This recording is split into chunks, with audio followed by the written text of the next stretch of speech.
Welcome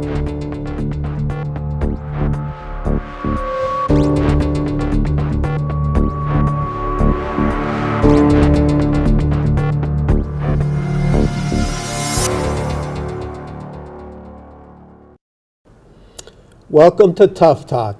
I'm your host, Paul Taros, and today we're honored to have former Chief Justice Bob Young, who served on the Michigan Supreme Court for 18 years.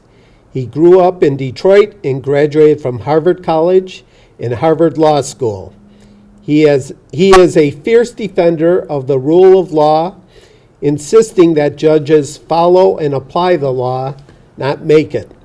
His staunch rule of law reputation even caught the eye of President Trump, who placed Justice Young on the list of judges from which the president pledged to select justices for the United States Supreme Court. Bob has been married to his college sweetheart for 42 years and has 2 adult sons. Welcome, Bob. Thank you to be here, Paul. You know, I think that's so, I guess, I'm at a loss for words here, impressive that you married my college sweetheart, and you've been married for 42 years. We've been together since freshman week. That's not something that too many people can claim. So we were meant to be together. Well, that's great. That's great. So you were a former Chief Justice. Yes, until April. Okay.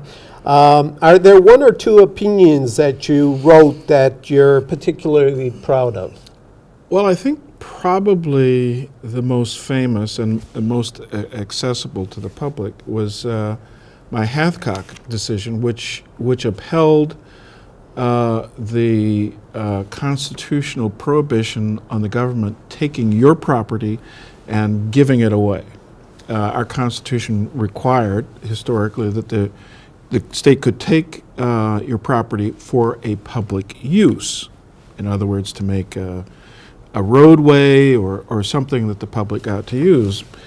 But the Supreme Court got very fancy back in the 80s, and there was this decision called Polltown, where the city of Detroit was going to decimate a community called Polltown in order to build a GM plant. I remember that. If you're a certain age, you would.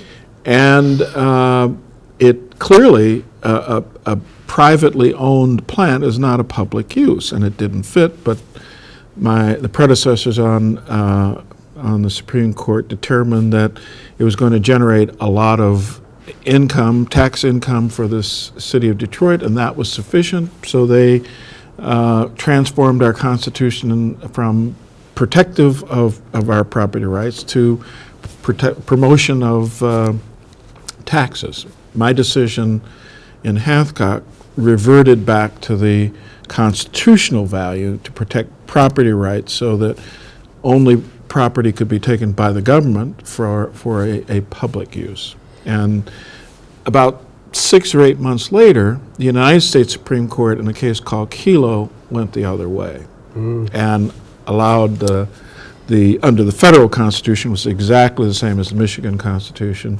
for the state of Connecticut to take Mrs. Kelo's property away for a project ultimately that never got built.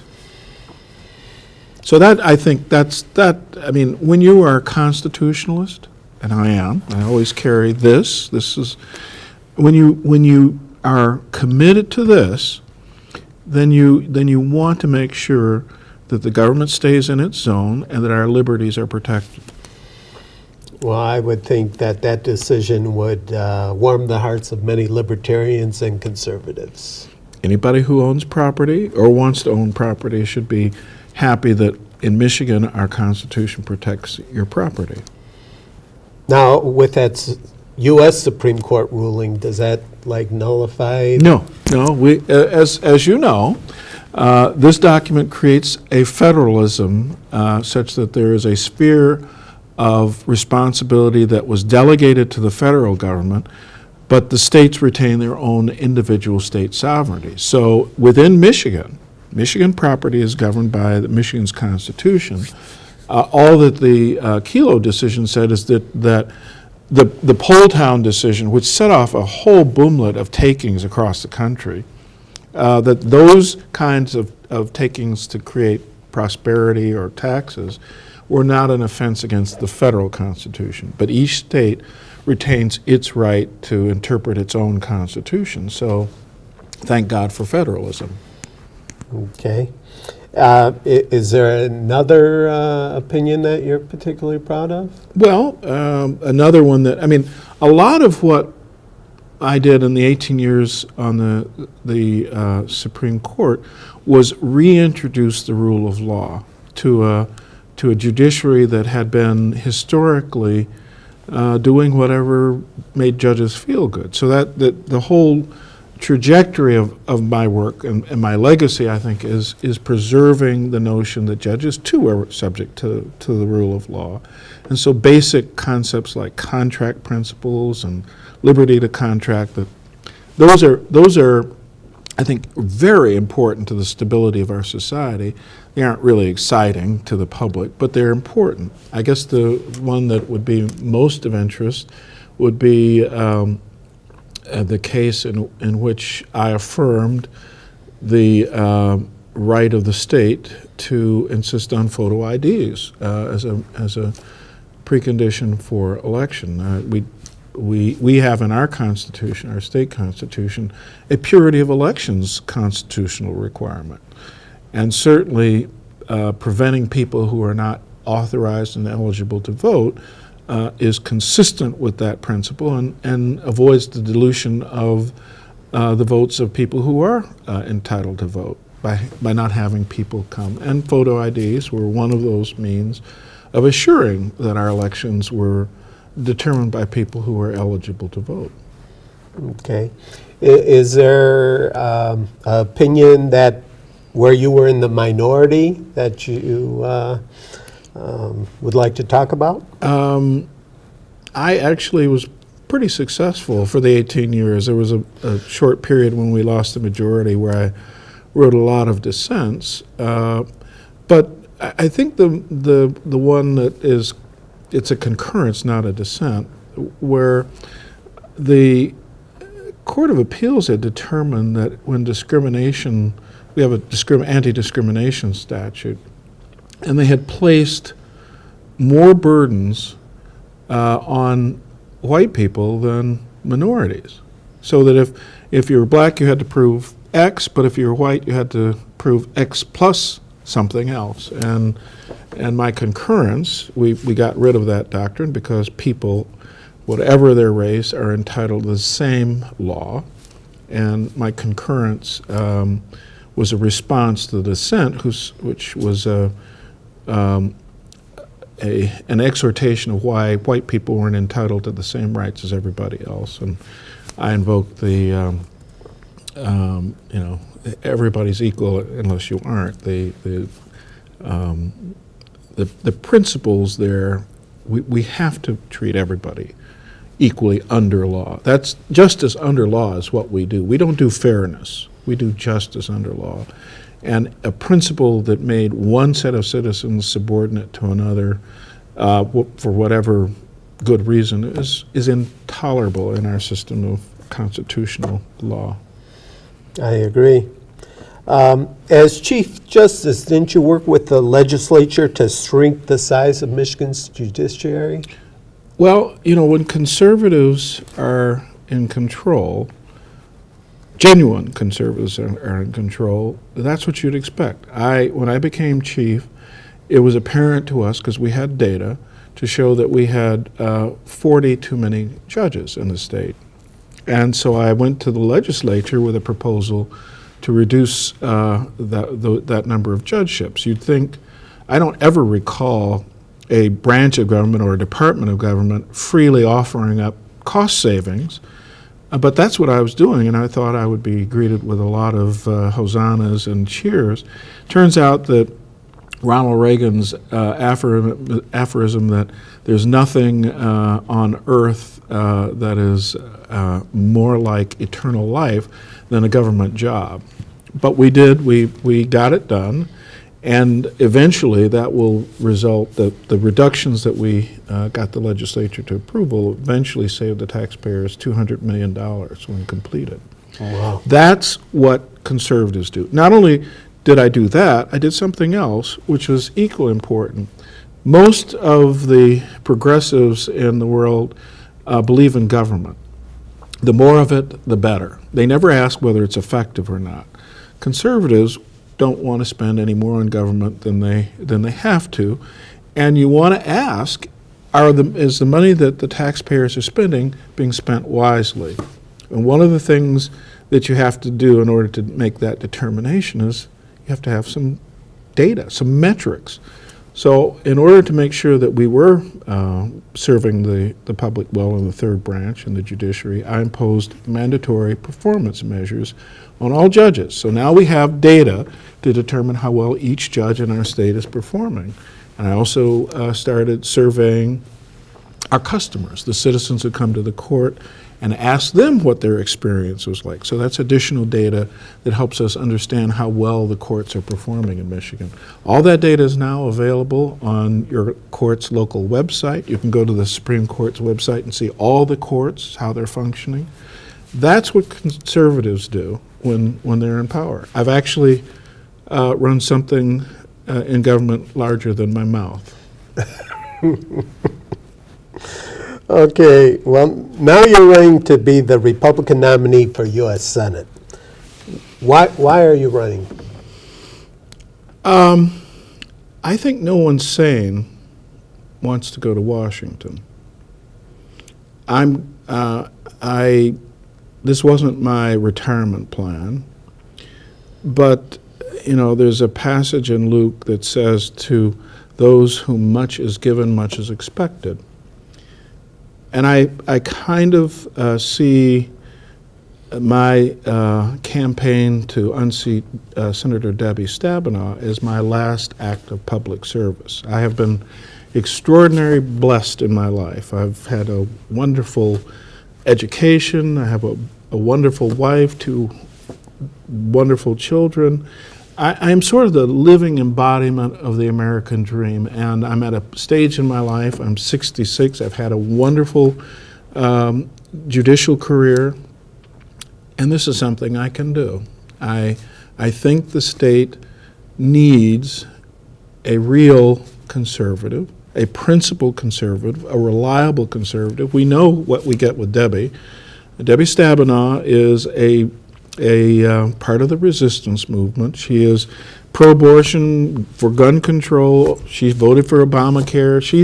She believes in government, and she believes that every problem there is a government solution. I don't believe in government. I believe in the people. I want to reduce the scale and scope of the federal government that isn't living within its constitutional limitations, and I want to go to Washington to lay down the law. Okay. What are a couple of your top issues that you see facing America today?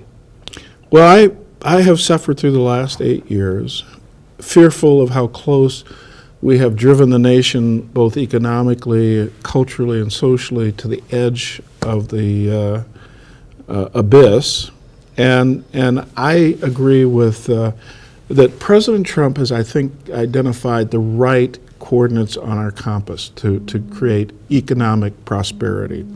I talk to businesses, small businesses, and farmers all over the state. Most people in Michigan don't know that agriculture is the second largest contributor to our economy in Michigan.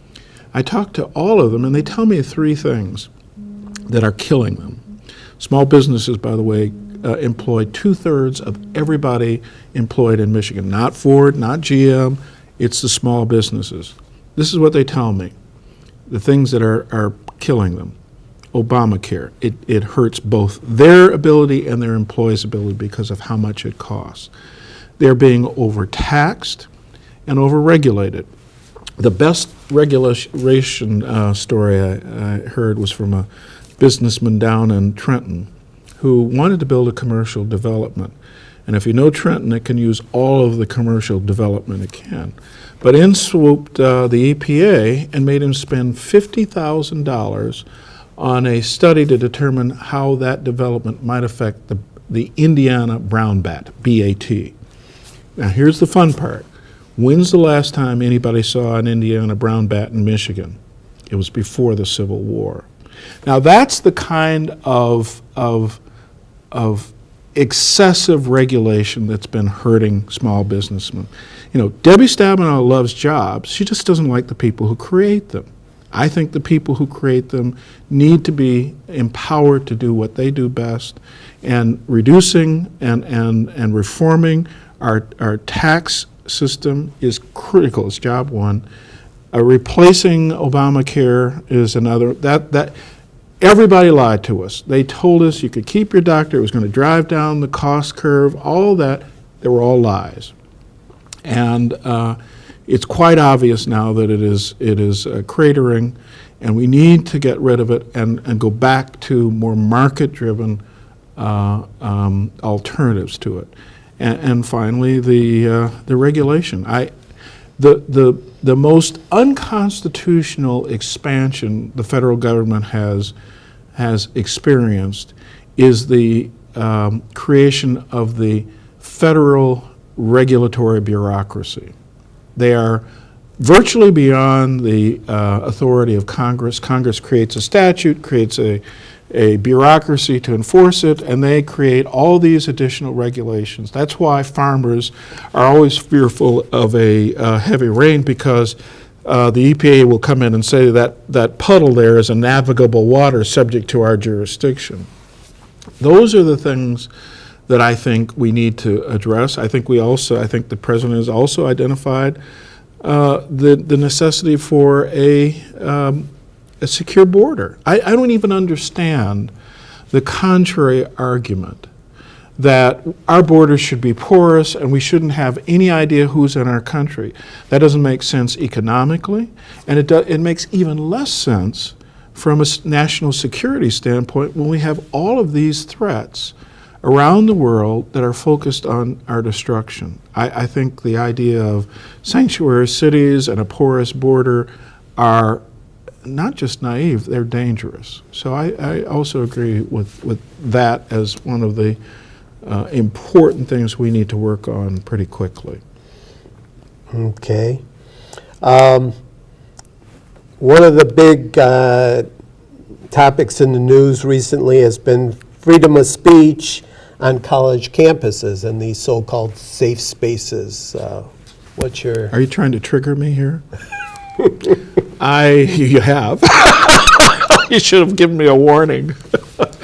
I am deeply, deeply troubled at the deterioration of our educational system. The public school monopolists are now deeply in the throes and control of the progressives, who aren't very fond of these principles, these constitutional principles.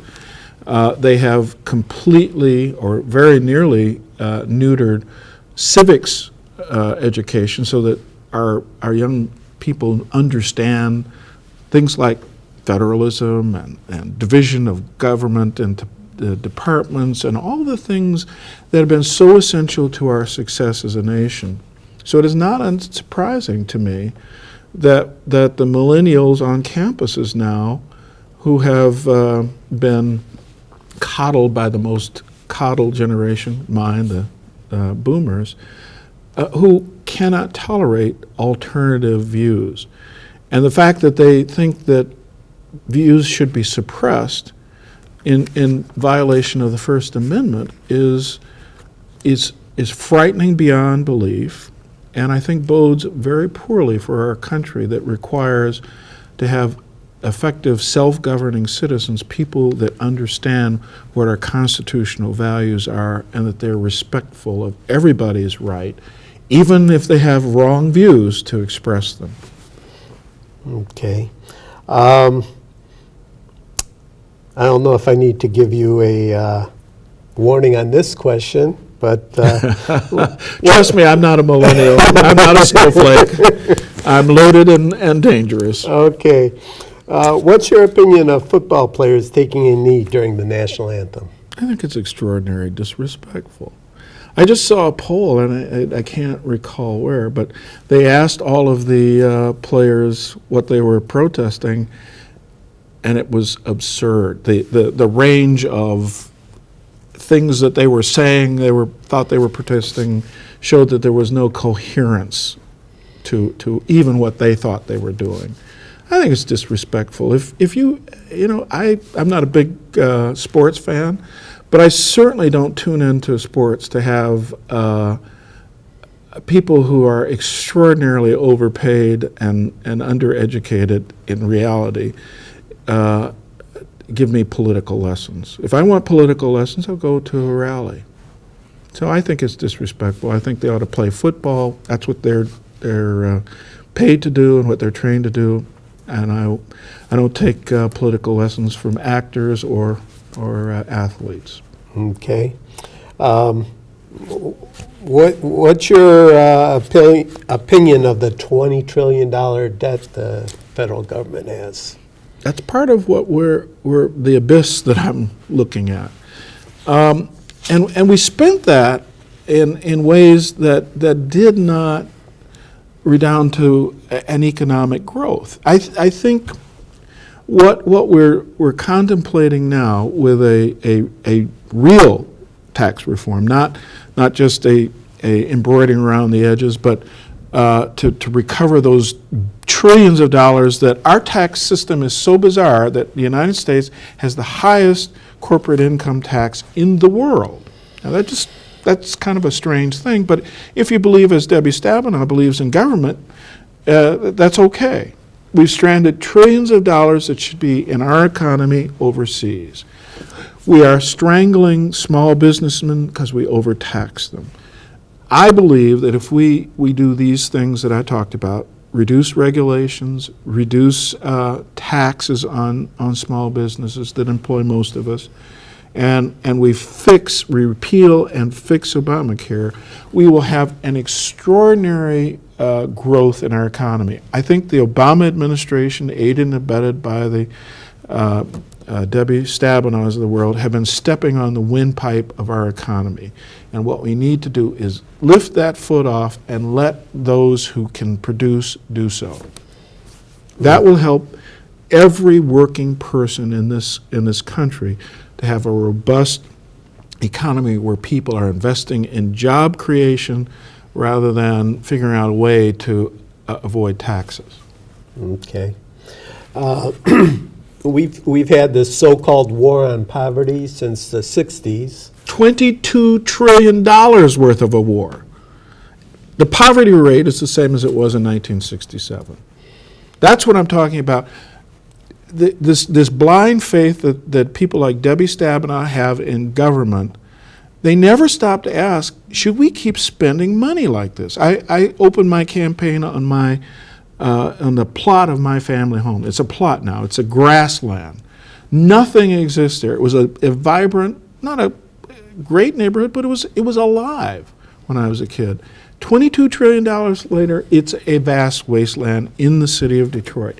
That's what the progressives want. They want to spend more money. They never want to ask whether it's worthwhile doing it. And most of the time it has perverse outcomes. Okay. What about, it seems like, America today is at war all over the world almost. What's your opinion about all these foreign entanglements that we have right now? The world has been dangerous forever, and I think it got appreciably more dangerous under President Obama, who thought appeasement and deflection rather than strength mattered. North Korea is worse, Syria is worse. We have a metastasis of radical elements that are going all over the world as we displace them in Iraq and elsewhere. They're going to North Africa and other areas where there is no central government. And that's a very serious problem. The same person who negotiated the Iran deal negotiated the North Korea deal. And we see what continued appeasement has wrought in North Korea, and the same thing is true in Iran. We can make I believe we have to be prudent in our exercise of our military force, but I do believe that we have to show that we are prepared to defend ourselves, because there are people who really do want to destroy us. They're not playing. They have an ideological, in some cases religious, belief that our annihilation is essential to their religious beliefs. Okay. What's your thought? Do you think Kid Rock is going to run for U.S. Senate? I know for a fact he is, and I think he's just blogged today. Oh, yeah? As a matter of fact, my son sent me a note that he said, I'm not running. I think he used more colorful language than that for Senate. So I think he is not going to be running. Okay. Well, I didn't want to ambush you with this one, but several years ago, I was up at state convention, Republican state convention up in Lansing. And it was late at night, maybe it was around midnight or something. It was in, I think February. It was cold, whatever it was. There was a group of people. You were with us. I was with you, and we all jaywalked. And I turned to you at that time, and I said, this could derail your political career.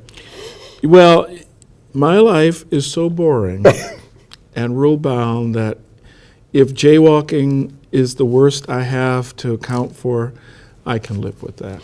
Okay. Well, I want to thank you so much for being my guest today. Thank you very much for and inviting me. I wish you best of luck in your campaign. Thank you so much. I appreciate it.